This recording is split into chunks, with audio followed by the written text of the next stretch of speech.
When you consider this, along with the fact that we know that they were surveilling other people far along enough to where they were just waiting patiently for somebody to drop a cigarette butt so they could get DNA off of it. When you see that they went so far this direction, it really makes you wonder, what kind of tips were they actually following before they found out who Bryan Kohberger was?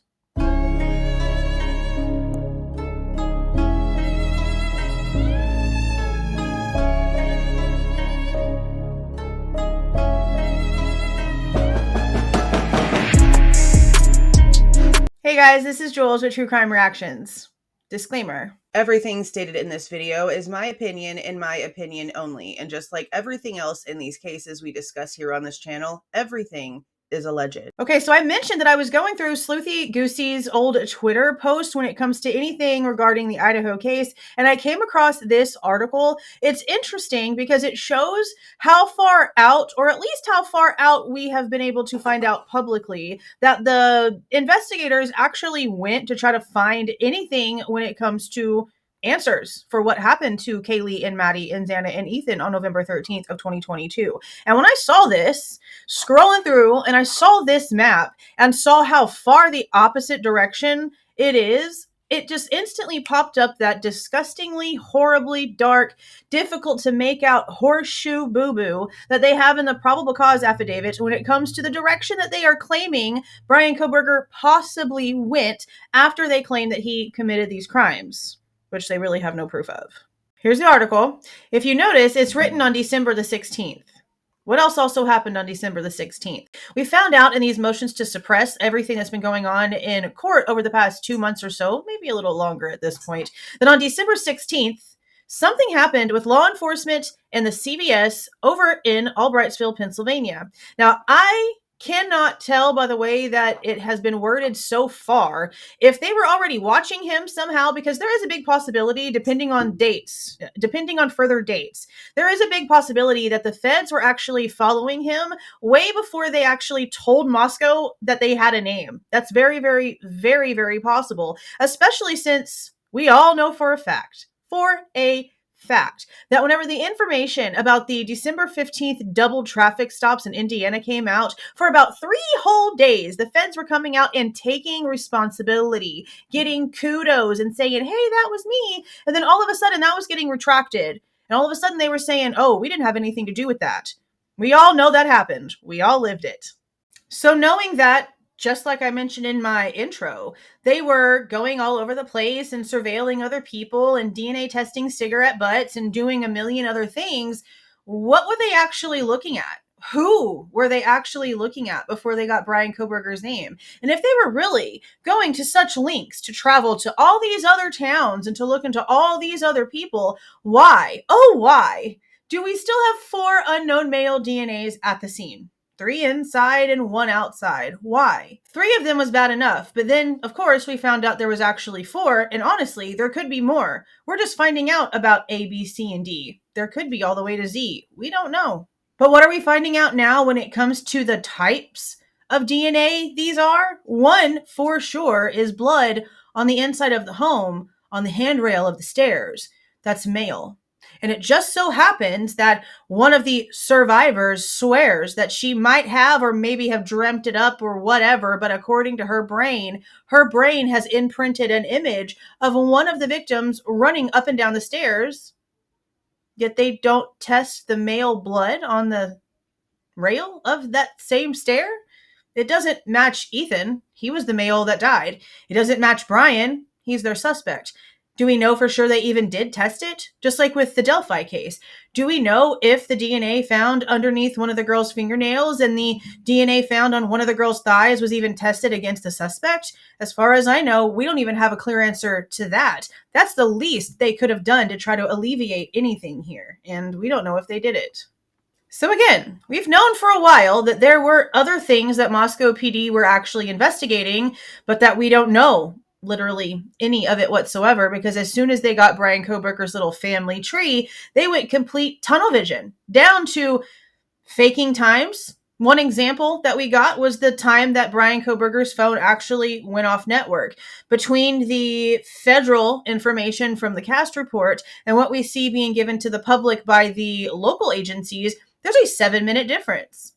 When you're in a vehicle, actually, when you're in a vehicle or not, regardless, but it's worse in a vehicle because you're on roads, even country highways, you're going at a decent level of speed. The direction that you're in whenever your phone goes off network also matters, and the speed limits and where you're going, the direction you could be going. 7 minutes is a crap ton of time, especially in a vehicle. If they still have 4 unknown male DNA, then who else were they looking at? And why did they just completely stop when they got Bryan Kohberger's information? If anything, when you finally have an arrest, that's whenever the real investigation is supposed to begin, because to get that arrest, you're just assuming. You think you have a couple of things that make sense, you take it to a court, it's probable cause, you bring them in, you're right, you're wrong, but that's whenever it really gets started.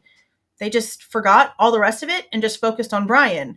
And to this day, we have nothing. As a matter of fact, it's really convenient timing, the last document that dropped in this case, because this video about this article has been on my to-do board for today, literally since Monday. And what happened today? Today is February the 5th of 2025. And what video did I release for you guys earlier tonight? I'm now recording this at almost 10 p.m. For about 2.5 hours now, there's been a video out regarding a document that the state has now filed and entered into evidence. And what is it? Something stupid and redundant that they don't even have an intention to use to prove guilt. It's about the Moscow traffic stop from August 2022, the one that I tried to FOIA and have been completely denied, just like everyone else who has tried, because it has to do with Bryan Kohberger. But they're not using it to show that he was planning the attack or was stalking them or what his intent was or to show motive. They're using it for an identifier, literally nothing else. It really seems like the more this keeps going, the more they keep reaching for nothing. Now, they could easily pull out something magical, but if we haven't seen something at all by now, I just don't see what they could possibly bring out to trial. We're constantly getting information that makes everything that they have told us literally look like absolute trash. We have Brady violations left and right. We have all kinds of issues here. How are we supposed to expect they're going to magically have something better? There's just no way. Okay, so let's skim through this article real quick. Now, this is also the time that Steve was coming out and calling the police cowards for not giving more information to the public. And it's interesting that we're still there, that they're still not really telling us anything. And anything we are getting, like we've said 1,000 times, literally unravels their entire case. So again, this was December the 16th of 2022, and it states following. Fox News has learned investigators traveled at least 24 miles to the east of Moscow, Idaho, to the nearby towns of Troy and Kendrick to acquire surveillance video in relation to the quadruple homicide of 4 University of Idaho students. An employee at a gas station in Troy, Idaho, about 12 miles east of Moscow on Highway 8, tells Fox News investigators asked for video, but their property doesn't have a camera facing outside. So they just went in there asking if they had any just point blank. I wonder if that means that there's a car in that area that they thought drove past that gas station, but they haven't said a word about Bryan ever going out that far. They're telling us this, that he went south towards Blaine and did this weird horseshoe thing. And honestly, with the way that we found out about cell phone towers and the simple fact that he has said since the day that he got arrested, according to his Pennsylvania attorney, that his phone was going to show all of his information, his GPS on his phone was going to exonerate him. Like, he has said this literally from the beginning. Cy Ray, for those of you who do not know, is somebody who has worked to put away bad guys for over 20 years. So he's working for the defense for free for the first time in his entire life and claiming that everything that he has seen so far is completely exculpatory to Bryan. And now, considering what we've been finding out about how the Fed information is different than the local information, and it seems like nobody wants to be honest about anything, 2 minutes here, 7 minutes here for a 13-minute crime, hell yes, it matters. But again, this was before Moscow would have had Bryan's name. So what made them go that way? If they were chasing some car that they saw on surveillance footage this direction, how are we supposed to then just backtrack and think that they magically actually had Bryan Kohberger's car? That doesn't make any sense. This article, honestly, right here, sort of proves the point that they did not follow an actual puzzle trail. They went in and grabbed pieces, as many as they possibly could, and strung them all together. And the only thing in common in them is most likely a light or white colored vehicle with 4 doors and a similar body shape. We already know that the King Road car doesn't apparently appear in any other camera footage, according to Ann Taylor. We also know, according to Ann Taylor, that it wasn't until they got a Ridge Road footage that they actually got a make and model. But again, there's no proof that that car matches the King Road car. What else did we find out? That there's footage of a vehicle at the cannabis shop on the highway in between Moscow and Pullman. That's not Bryan's car either. We also learned months ago that whenever Ann Taylor was speaking about the surveillance footage, it wasn't like one unadulterated piece of footage. It was a bunch of pieces that had to be clipped together. Some of them had audio, some of them didn't. Some of them had audio pieces that had to be put with pieces that didn't have audio, but it was the visuals. It was a mess. That's not what this is supposed to be like. For my case, and I've mentioned this a few times, anytime I had to send over evidence of anything, I couldn't highlight. I couldn't put an arrow saying, hey, this is what I need you to look at. It had to be completely unadulterated. Emails, screenshots, text messages, it didn't matter. Nothing could be edited. Nothing. So the fact that we're hearing that their video surveillance footage of the vehicle is little bitty bits and pieces having to be literally edited together, why are we still having that as something that's apparently admissible? Why hasn't the court themselves stood up and been like, hold up, bro. No, something's wrong there. Where's the true footage? Hand them the real actual footage without any of this bullshit happening. There's not supposed to be cut and paste boo-boo going on here. This is a death penalty case. Let's be for real. It goes on to say that a manager from the Food City store in Kendrick, about 24 miles east of Moscow, tells Fox News investigators asked for video from cameras on their property. That manager tells Fox News that on November 30th, the Idaho State Police requested video ranging from November 12th to 14th, and the business was able to digitally provide that surveillance footage. Neither the gas station nor the food store indicated they thoroughly looked through their own video for anything unusual. Well, they're 24 miles the opposite direction. They probably didn't think that they honestly had to. Now, this is also interesting to see because I guess this was whenever we found out about this. Now, as you can tell by looking at this is somebody taking a picture of the car driving by, and I can't tell if they've like paused it or if they've just let it play and then tried to snap it. There's been a couple of channels that sit here and act like this car being towed or something. Obviously not paying attention to the fact that whenever you video record tires or literally just like watch tires spinning really, really quickly as they're driving, you can literally see through and you can see the brake calipers and everything because that's just how that works. That's not what's happening here. This vehicle is in motion. But to me, it looks like it has a spoiler in the back. To me, this does not look like the kind of car that they're claiming that they're looking for. It really just doesn't. I also like how it says the whole thing about the 22,000 Hyundais because there was some channel out here acting like me saying that was me being some sort of stupid person. And I'm like, bro, it came out of the chief's freaking mouth. What are you talking about? There really was over 20,000 Hyundai Elantras in the area that they were looking at. I'm not sitting here making crap up. Like he literally said it.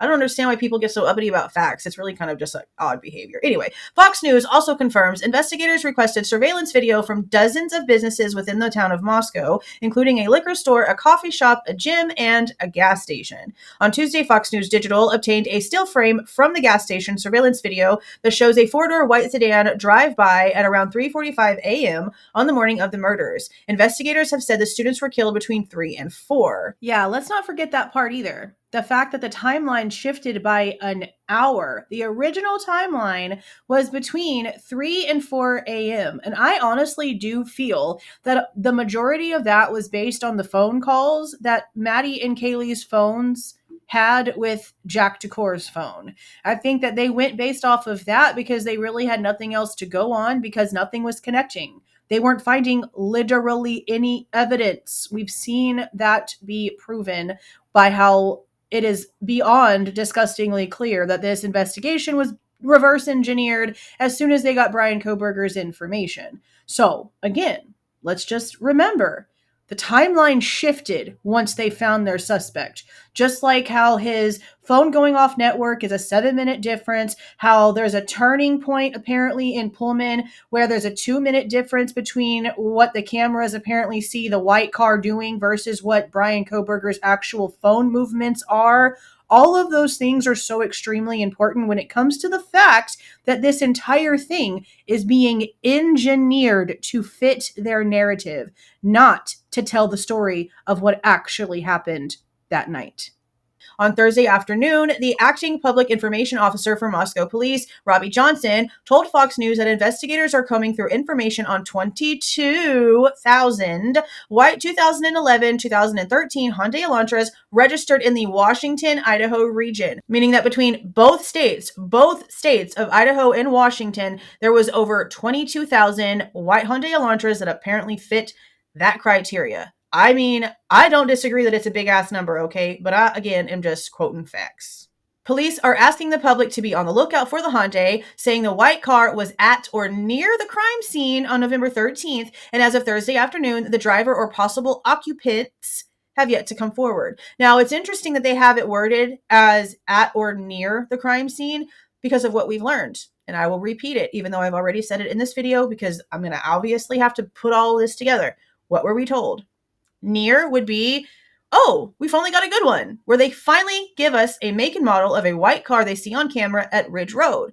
But it doesn't match, at least there's no confirmation from the experts that it matches the car doing all the 3-point turnsy stuff from the PCA. So it's pretty much kind of useless. And as of the time of this article, we don't know who owns the car. We need information from anybody that might connect us with who was in the car that night. Now remember, by the time the PCA was written, they'd apparently already spoken to the DoorDasher. But we don't honestly know the date. We don't know how any of that happened. So we really can't state if at this point they had been able to eliminate the possibility that it was a DoorDash car. We'll find out eventually. Police say the license is unknown. Johnson would not clarify if the license plate could have been removed. See, I actually really disliked this sentence whenever I read through this, because what's the point of even saying something like that? There's no reason to be like, oh, he wouldn't clarify if it could have been removed. Well, for one, they don't even know if it had a plate. They don't know if it had any plate that they could read at this point, because we know now that they still don't. They don't have any plate. They haven't said, oh, we were able to match the plate from Bryan Kohberger's car, or hey, we were able to prove that he took the plate off of his car and this was really his car. No, we don't have any of that whatsoever. And it closes off by stating it's not one thing that we're looking into the white car. It's many, many different things, and just taking that further until we get answers we need or find it is not taking us anywhere. Well, I mean, the investigation has spoken for itself. Seeing this just really makes you wonder what they were following. What were they following? I mean, obviously, right? Like, obviously, a lot of this has to do with the same car that they are trying to say is Bryan Kohberger's. But they're following it in a whole completely different direction than what they've told us about where he apparently took his car, and a completely different direction than what we're being told by the defense for where he actually went that night. We're being told he went the opposite. He went west. He went towards that park place, okay? He was out there where there was no service. And again, affiliates from big mainstream channels have gone out and no service. And they've reported how they've had no service and have had to go back into Pullman in order to get service to even talk to the news station for the report for that night, or else they weren't going to be able to make it. So if they're using some of this exact same footage from whenever they told us that they were looking for this 2011 to 2013 Hyundai Elantra, and that footage brought them 24 miles out of town in the opposite direction and in a completely different direction, like all the way around, wrong direction, how are we supposed to believe that they can use the exact same starting point and make us forget that they were looking somewhere completely different at first? They were following something out there, guys. They didn't get this footage, tell us what they were looking for, and then end up 24 miles in that direction for no reason. What were they following? And how are they going to sit here and try to tell us that, oh no, what we were following there was wrong, but now that we have Bryan's name, we've been able to go back and find the point where we went wrong and fix it, get rid of all of that wrong direction that we followed, start from that one point, and we fixed it, and that's how we found our man. I'm sorry, but there's just no way in shit. This was 3 days before they had Bryan's name. They were 24 miles in the other direction using the exact same security footage that they're using now against him. He didn't go that way. He didn't go that way at all. It really just gives you a clearer picture of how misconstrued the information in this investigation is. And that's just the stuff that we can see now. Let me know what you guys think about this. Is the way that I'm thinking right? Like, they're literally using the same information that's in the PCA that they're using against Bryan, but they're telling us that he went south and did this horseshoe shaped thing and then went back up to Pullman. But they're following the exact same vehicle out of town 24 miles the opposite direction that he even went himself for his alibi time, for his alibi direction. How are we supposed to believe that it's real footage? It's real evidence. This on top of what we know to be official information in court. How can anyone sit here and think that the state has a case? Let me know what you guys think about this down in the comments. If you like the way that I present this information and give my opinion, please don't forget to leave a like on the way out. Subscribe to the channel if you were not subscribed already. And please don't forget to make sure that that notification bell is set to all so you don't miss any of my rants, reviews, reactions, updates, or deep dives. See y'all.